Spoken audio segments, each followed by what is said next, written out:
Congressman Danilo Gamones Fernandez, more popularly known as Dan Fernandez or Attorney Google. Oh, kita mo, inamin mo na. Ulitin natin Oh, bakit ganun? Bakit pa kayo magpapatawag kung tinitira nyo naman pala mga vloggers? Huwag mo akong papupuntahin kong wag, dahil marami akong masasabi na mga kalabisan, na mga kasama nyo dyan. Hindi pa ako nakakapag-umpisa kong. Dahil aminado naman kayo, kalabisan din yung ginagawa ng ibang kasama nyo dyan. Kalabisan. Well, I will guarantee you na dahil ito po ay isang pagtalakay ng isang may national importance para po sa atin to, para po sa ating bayan, kailangan namin ang mga opinion mula po sa mga experts kagaya ninyo, no? Pagdating sa journalism, pagdating sa experience, kailangan po natin yan. Dahil kami po, hanggang paggawa lang po kami ng batas, kami po ay dapat giyahan o gabayan nitong mga expert dito sa industriya. Oo, simple-simple lang kung in much the same way as, you know, we would want people to respect us. Ganun din sana yung ginagawad nating respeto sa ating kapwa. Yung ibang kasama nyo talaga, arguably talagang they cross the line, sa mga pagtrato po nila sa mga resource person na iniimbita dyan. And with that, Happy New Year, Kong. Hindi ka drug lord. Walang maniniwala na drug lord ka. Very... Yes. Magandang hapon muli sa ating mga kasama. Nandito naman si Kuya Goods, nagbabalik. At syempre, kung di ka pa nakasubscribe sa ating channel, pa-subscribe na lang po at hit mo na rin yung bell para lagi kang updated sa ating mga video. Hala. Nakakatawa mga kasama. Bigla akong napapatawa dito sa mga patolang, mga bakulaw. Alam nyo, dito nyo makikita na talagang mga talunan ito dahil sa sobrang pagkainis nila, dahil nasisira ang kanilang mga pangapangalan, eto na ho, pinatulan na ho yung mga vloggers. At ang sabi, hindi naman daw ho sila nagagalit sa mga naninira at nagkikriticize sa kanila. Pero yung nagpapakalat daw ho ng fake news, nako, ito yung tanong. Ano ho ba yung fake news na pinapakalat at sino-sino ho ba ito?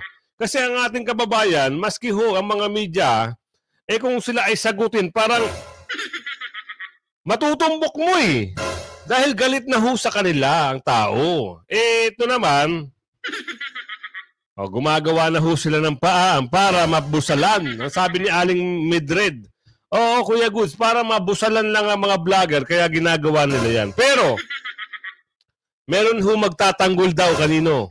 Ayan, kung kilala nyo si Attorney Mark Tolentino, siya po ay isang abogado na willing magtanggol sa mga vloggers na papatawag na itong mga mababait daw. Mababait daw sila. Hay nako, iba talaga. Mamaya mabubuwisit ka. Dahil alam mong iritang-irita na siya pag sumagot. Itong mga, mamaya marinig nyo kung sino ito. Kayo na ho ang bahala humusga. Pero bago natin simulan natin talakayan ng reaksyon, sang like, sang share, at sang subscribe. Always na po tayo dyan kay like at share ang video. Ikalat nyo sa inyong mga kamag-anak. At meron tayong join button dyan. Kung gusto nyo sumali, pwede ho. Pindutin nyo lang. Mapasok naman tayo dito. Suportado ni Trump si Duterte sa revolutionary. Ibang usapin to Ito, si Tutut, kinakabahan na. Ayan yung title. Kaya tingnan natin kung ano yung pag-uusap dito at lilinawin natin kung ano ba talaga ang pwede na i-reaction dito. Pasok. Kinakabahan ng malala itong si Bongbong Marcos sa mga balita patungkol kay Donald Trump. Lalong-lalo na ang pagkakaibigan nila ni Xi Jinping ng China. Tingnan nyo naman ito. Trump says he'd rather not put tariffs on China. At heto pa, Donald Trump says he and Chinese President Xi Jinping have agreed to do everything possible to make the world more peaceful and safe. Ano ka na ngayon, BBM? Ang itinuturing mong kaaway na si Xi Jinping ay kaibigan talagang matalik ni US President Donald Trump. Walang-wala ka kay dating Pangulong Duterte noon, nakikipagkaibigan sa iba't ibang bansa. An open letter to our future leaders of a revolutionary government. Dear President Rodrigo Duterte and leaders who will guide us, the Filipino people stand at a crossroads. Our nation, once filled with promise, has been repeatedly betrayed by a system that no longer serves its people. Corruption runs deep in our institutions. Yan. Justice has been silenced, and our sovereignty is being compromised. It is clear that the time for incremental reform has passed. What we need now is a revolutionary government, one that will dismantle the old system, restore justice, and build a nation that truly works for its people. We have a broken system. Our Congress, instead of protecting the Filipino people, has become a den of self-serving politicians living luxurious lives while millions go hungry. Our judiciary, meant to uphold justice, has been rendered powerless against systemic abuses. The military and police, once the guardians of the people, have been used as instruments of political survival and repression. Even worse, the Constitution, which should protect our rights, is being blatantly disregarded. EDCA sites now litter our homeland, dragging us into potential conflicts that are not ours to fight. Rumors suggest that the RUG lords, shielded by corrupt officials, thrive at the expense of our future and our resources, gold reserves, PhilHealth funds, Maharlika funds, flood control budgets are being squandered, stolen, or mismanaged. Yon, kita nyo? Magaling ito eh. Oh, ano ba nangyari sa nabanggit? Wala na. O gold, reserve gold, ubos, yung PhilHealth fund, tinapyas, at ngayon, sinilo subsidy, ano pa ba? Yung flood control project, nagkawandang-windang. Di ba? Alin ba ang fake news doon sa sinasabi? At bakit ipapatawag yung mga vlogger? Tanong natin kay Manong Ted. Baka na alam niya at kay DJ Chacha. Kasi, kung sinasabi niyong fake news ang pagpuna sa inyo dyan sa kamera, ay hindi ho. Kasi nakikita lang at nagre-reaction lang naman ng tao. Diba? Kasi meron naman talaga kayong, tama ho ba, tanong nyo, ako nagpariban ka na? Yun ho, yung mga pinupuna ng tao. Tama ho ba, pag nagtanong kayo, yes or no? At sasagas mo lang, yes or no. Tama ho ba yun? Tama ho ba, pag hindi nyo nagustuhan ang sagot, ipapakontempt nyo. Yun ho yung mga, yun nakikita ng ating kababayan. Milyong-milyong kababayan natin ha. Milyon-milyon ho ang usapan dito. Yun ho yung nabubuwisit.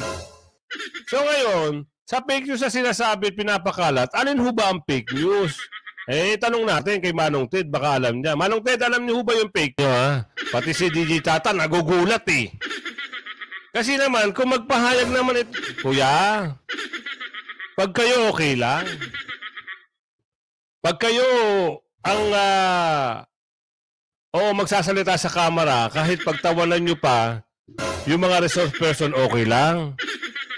Pero pag halimbawa ang mga vloggers ay nag-react at nakita nila kung ano yung mga pinagagawa nyo, ipapatawag nyo.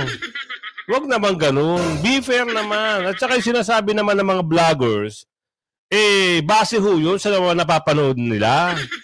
Huwag naman ho kayong, huwag yung masyadong abusuhin ng kapangyarihan, sabi ni Aling Marie. Oo, kasi masyado na atang, naabuso yung mga kapangyarihan. Pero kung halimbawa daw, kung kayo ho ay mag-iimbestiga, ayusin nyo pagkatanong, baka mamaya ipahiya nyo rin. Doon ho kasi umaalma yung ating mga milyong-milyong kababayan. Doon po nila hindi nagugustuhan yung mga pagtatanong nyo. Kung paano nyo tratuhin dyan sa kamera, yung mga pinatawag nyo. Kahit hindi ho kayo husgado, nagpipiling-piling kayo. Ang usapin kasi magbabalangkas lang ho kayo ng batas. Oo, yun ho inapupuna ng mga vloggers. Kaya naman sila, nagpapahay. Hindi naman ho talaga, wala namang peke kasi reaction nga eh. Ano bang peke doon? Diba? DJ Chacha, ipasok mo. Area kung kami nakikita may mga certain personality, karapantan po. Ano yung gagawin nyo, kuya? O kung hindi kayo himasok sa issue ng mga vloggers, anong punto nyo? Yun ang tanong ng ating kababayan, lalo-lalo na si Kuya Roger. Si Kuya Roger, taga Laguna pa naman yan. Tuloy. Kung yan, parang, diba, kapag meron kayo... Ano naman pakialam ng vlogger sa journalist? In the way na paano ho nasasagasaan? Kuya, paki-explain naman po. Kasi pangit naman yun eh, parang pinagkukumpit mo yung vlogger sa ka-journalist eh. 'Di ba? Iba ho ang journalist, sila ho yung taga-balita. Iba ho yung mga content creator, sila ho yung nagre-reaction. Kung makarinig kayo ng reaction ng isang content creator na hindi nyo nagustuhan, galit na agad kayo? Pwede ba yun? Paano naman yung galit ng milyon-milyong Pilipino? Paano naman yun? Tuloy. Lalo ba, sir, mo na nakikita na ganito ka-wild, no? Walang regulation. I think palagay ko yung, for example, yung nag-splice ka para marating yung narrative mo and what to show, no? Para gawin yun. Alam niyo mga kasama, ito lang ha, swerte na nga yung mga tao eh, mga kababayan natin eh. Dahil sa itong mga media o content creator, nalalaman nila kung ano yung totoong nangyayari. Dahil noong unang panahon na binabanggit nito ni Kuya, kawawa ho ang ating kababayan dahil black, naka-black, ibig sabihin, blankong-blanko ang ating mga kababayan kung ano yung gusto nilang gawin lang, di umano. Kaya mahirap din eh, no? Alam nyo, pag kayo ay nagsasabi ng totoo at kayo ay nagre-react, kung ayaw nila, hindi ka na pwede, gagawa na sila ng paraan. Pero pag papanig sa kanila, kahit lumusong ka pa sa baha, kahit maglakwatsa ka lang dyan palabay-laboy, okay lang sa kanila kasi walang pupuna sa kanila. Ganun lang kasimple, sabi ni Aling Josephina. Salamat Aling Josephina, ha? Tuloy. Sa ating 101.7 pinapansin. Ibig sabihin, kuya, nasasaktan ka pala. Paano naman ho yung mga tao na humarap dyan na as a resource person at kukuhan nyo lang ng investigasyon kuno at napahiya na sa milyon-milyong kababayan natin, nasira na ang mga reputasyon, paano naman ho yun? Mga general na pakulong, mga attorney na napakulong, mga career na napakulong, paano naman ho yun, kuya? O kung ayaw nyo palang maging... Ang sakit, di ba, kuya? Pag halimbawa, yung multo ay pumasok sa buhay mo, ang sakit, di ba? Tuloy. Sometimes, yung mga ganun. Totoo. Papakita ko sa inyo, mga kasama, ha? Tatapyasin na natin kung ano yung mga slide natin dito. Pero, dito ako maniniwala, ha? Sa interview kay Atty. Topacio. Sigurado, ito yung totoo. Para malaman nyo kung ano talaga, kung sino ata, di umano, yung nagsasalita. Hindi ko kilala kasi yan eh. Taga saan ba yan? Ito, Atty. Topacio, ano bang masasabi mo doon sa kanina? A verified complaint, a copy, is right now on its way to the House of Representatives. This is an ethics complaint against Congressman Danilo Bacones Fernandez, more popularly known as Dan Fernandez, or Attorney Google. Ayan na mga kasama, kinasuhan na na maghahain ng ethics complaint. Hindi kasuhan na, maghahain. Ano ba tama? Ano bang termino doon? Atty. Topacio maghahain ng ethics complaint versus, kayo na magbanggit ng pangalan kung sino yan. Tuloy natin. Ang pangalan na, Mr. Tuloy. Anyway, this is for certain conduct unbecoming of a member of parliament, unparliamentary conduct, which were committed during the hearings of the Quadcom. I will just give you the general details. Anyway, I will be leaving this copy for you. And those who wish for soft copies, I will viber to you later immediately a soft copy. If you recall, noon pong nililitis o dinidinig yung tungkol sa mga pogo, kinatawan ko po roon nirepresent ko si Miss Catherine Cassandra Leong.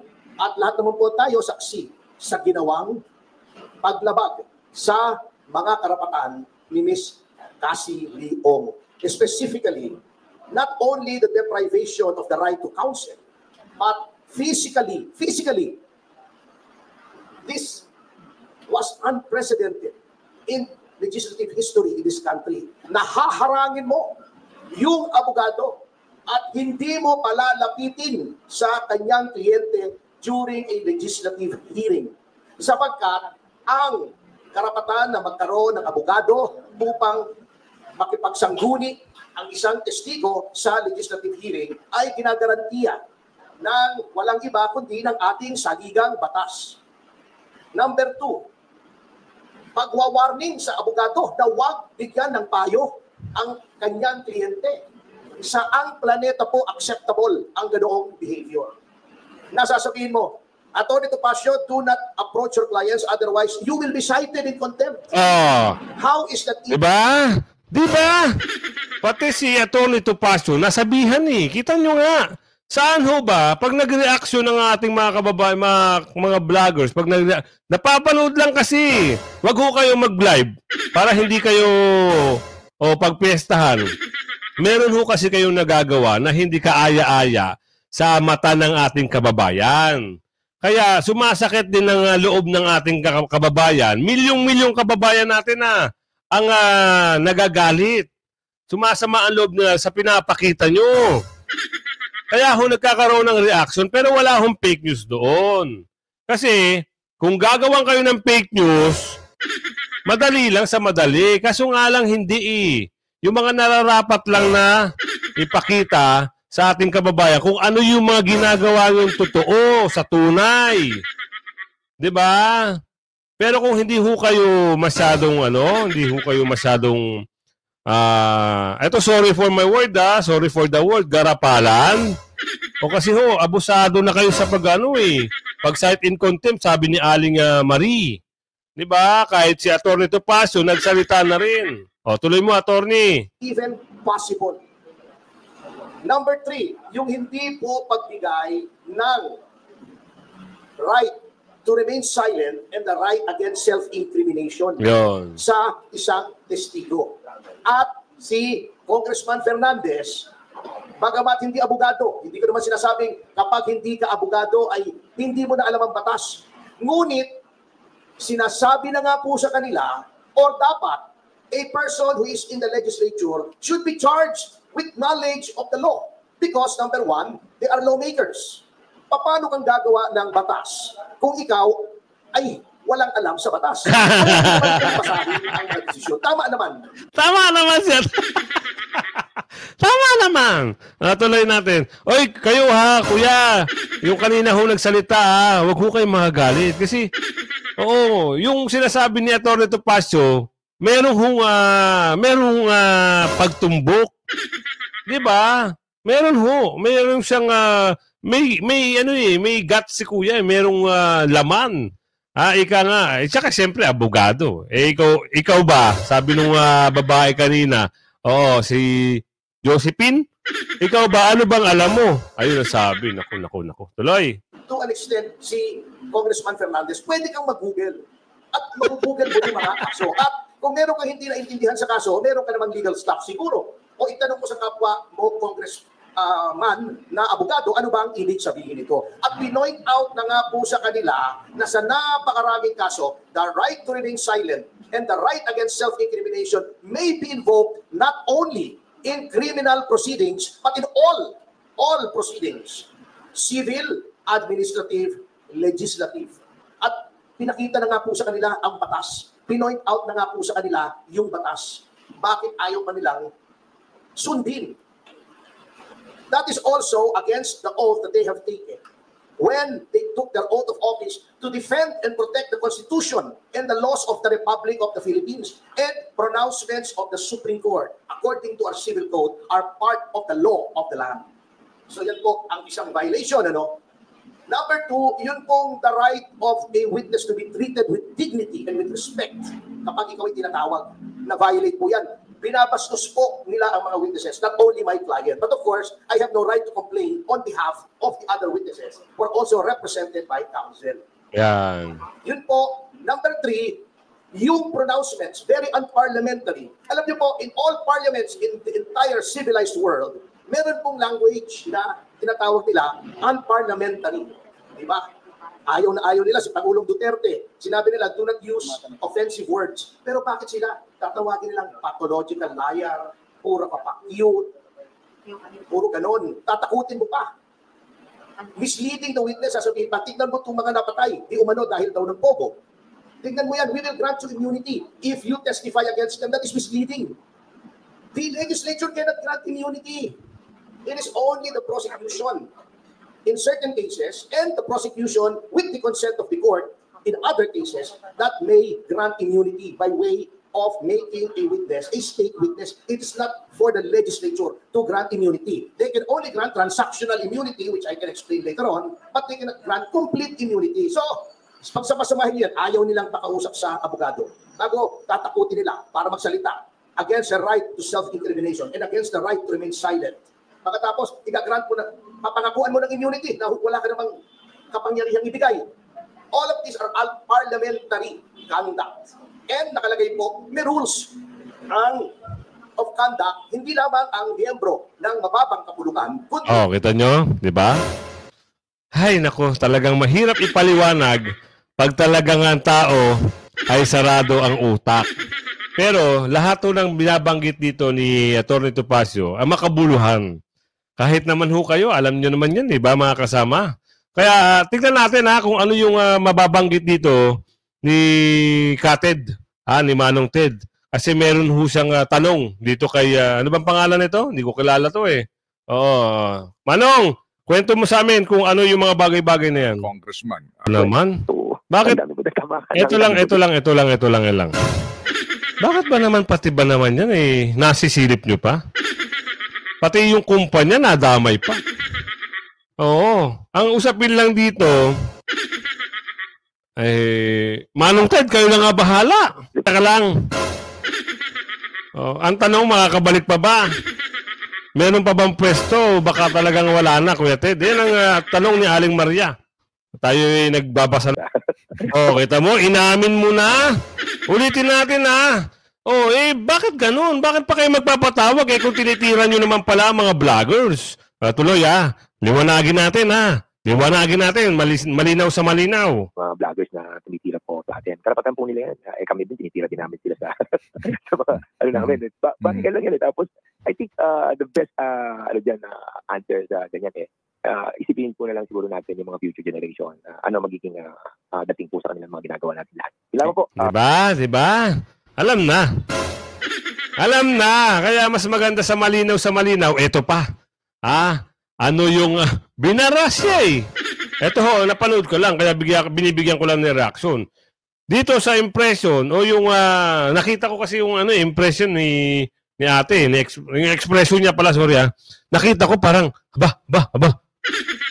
Tignan natin kung ano yung meron dito. Maganda sa malinaw tayo nagbabase tayo sa video at kung ano yung mga nilalaman ng video. Hindi yung puro ngaw-ngaw, tapos magpapatawag. Eto, pasok mo te. Yan. 61% sa mga na-survey, aprobado po yung ginagawa ng Quad Committee. No? So ito naman yung extreme is yung on the other end nga of the spectrum, kung ito nirereklamo nyo yung mga bumabati ko sa inyo, meron naman, ang majority naman, 61% approve of what you're doing. Let me be clear, Ali, hindi kami nagrereklamo sa bumabati ko sa amin. Ang nirereklamo po natin, kasama ng milyon... Hindi kami, kayo lang. Ano natin? Kuya, wag mo kami damay. Kayo lang, ha? Matuloy. Pilipino, pribado man o nasa gobyerno, ay yung pagkakalat po ng mga peking news o peking mga issue. Wala akong problema, mag-criticize sila sa amin, sabihin nilang bobo kami, sabihin nila kami, tanga-tanga kami dyan sa Kongreso, wala akong problema yun. 24 oras, 365 days in a year, pwede mo nilang gawin yun.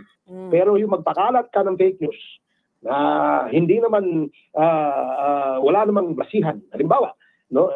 Ako, I'm just using the issue that was thrown at me, no? Ako tinawag na drug lord, no? Oo.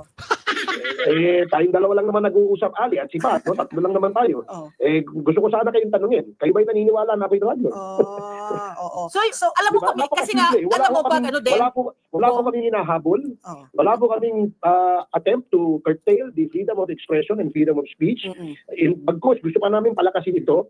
Pero dapat po meron pong responsableng pagpapahayag, no? Meron pong disiplina sa atin. Huwag po natin ituro sa mga kabataan yung mga pagmumura, pambabastos, dahil alam po natin yung mga anak at mga apo natin ay meron pong access sa social media. Ngayon, kung kayo ipapayag na matuto sila ng mga pagmumura at pagkakalat ng fake news, doon po natin ipakita dyan sa hearing na yan. So mapapatunayan nyo naman, na kasi nga, nasa payroll ninyo ng nasa payroll ng mga illegal na pogo at saka drug lords. Itong mga vloggers na to. So, gaya rin nila, tayo. Sagutin mo yung... Huwag ganun. Sagutin mo yung tinatanong ni ate. Ito naman si kuya, tuloy. Ay meron hong suspecha, no? Bakit ang aming basihan dito, Suspecha lang pala. Hindi naman po siguro masipag na ito ay gumawa ng mga content para makapanirang puri kung wala pong nasa likuran nila o nagbabayad sa kanila. No, ako hindi ko naman nilalahat, no? Ang basihan lang pala ni kuya, suspecha. Ganun lang pala kasimple. Tuloy. Ali, marami po tayo magagaling, matatalino, at mga responsableng mga vloggers, no? Nakakalungkot lang ay meron pong nakakasingit dahil nga po walang regulasyon, wala hong limitasyon, may nakakasingit na mga bulok diyan, no? Just like the perfect analogy of a basket full of eggs. Meron pong mga bulok, no? Yung mga wala hong utak, yung wala hong ginawa kundi gumawa lang ng pera. Meron nga diyan dating TV anchor Kita nyo, nagbanggit pa siya. Kahit hindi kasama sa usapin Ay, talaga naman. Hindi ko alam, laos na siguro. Wala akong ginawa ito, kundi sumakay sa issue para magkaroon ng content, no? Siguro nababayaran yung kanyang mga content. Pero nakakalimutan niya siguro kung ano yung sinasabing responsible journalism. Nakakalimutan niya siguro yung sinasabing truth in journalism, no? So, dapat mapa-remind ulit ito mga nag-iba na talaga ang landscape dahil sa sa social media, no? Because of the social media. I was going to ask nga, are you going to go as far as like what do you call this, banning? Like, di ba, ang Meta, nagsabi na sila, wala na, tatanggalin na nila yung pag-vet na yan. Di ba? Yun ang kinakatakutan ng mga nasa Amerika. Hindi naman siguro kami aabot sa ganun dahil nga ang amin lamang layunin ay magkaroon ng disiplina, magkaroon ng regulasyon, magkaroon ng pamantayan, no? Itong mga pagbablog. Kasi for all we know, baka bukas wala na akong trabaho, baka ma-vlogging na rin mo.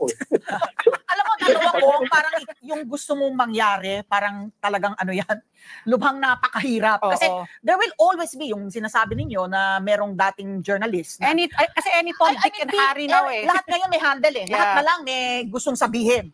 At binibigyan sila ng plataforma to express what they want to say. Tatayo ang pangalan mo Maniniwala ba kami, kamo, kung na-drug lord ka? Tatayo ang pangalan mo. In the end, it's really your credibility, your integrity. Paniniwalaan ba ng mga tao yung pinagsasabi nitong tao na to na allegation, let's say, against you? I think ang kampanya, ang thrust should be educating everyone to be more discerning so that you can separate the chaff from the grain. That is exactly what we want to achieve here. Di ba? Taliwas doon sa iniisip ng iba na pinipigilan natin yung kanilang malayang pamamahayag. No, hindi ho ganoon. Ang sinasabing fake news, kaya nga tinitwist nila Di ba? Pagka yung interview mo halimbawa sa isang kaya ito, yung interview nyo sa akin, i-splice nila ito. I'll bet you 1,000% they will do this. They will splice this, no? And they will only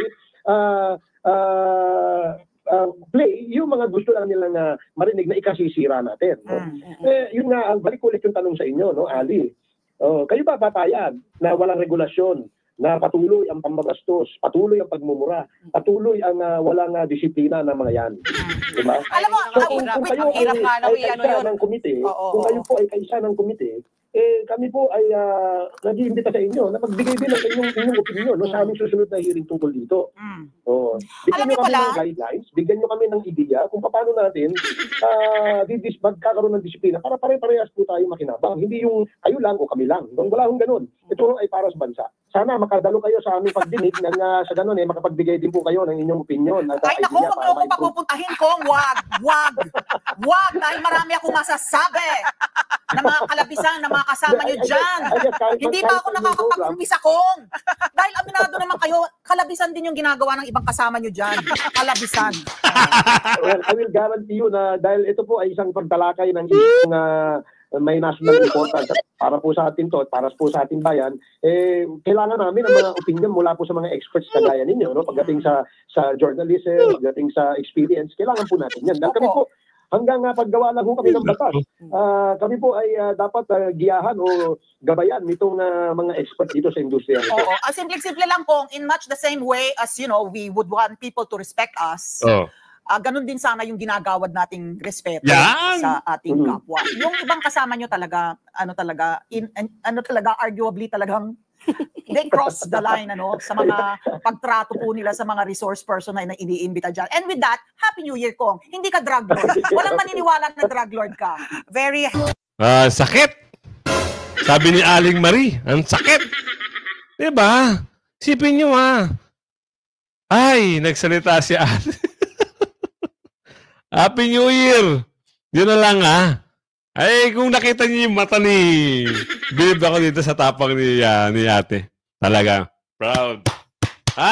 Kakala natin Ay, wag na tayo magsalita ng ano pa. Wag na natin dagdagan. Nakita niyo naman yung reaksyon ni ate. Tsaka yung anong tawag doon? Yung salita niya.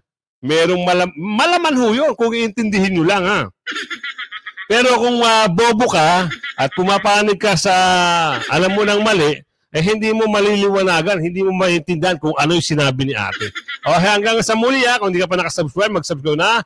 Mag-subscribe ka na. Huwag kang mahuli sa mga balita at reaksyon ng bayan Bye-bye!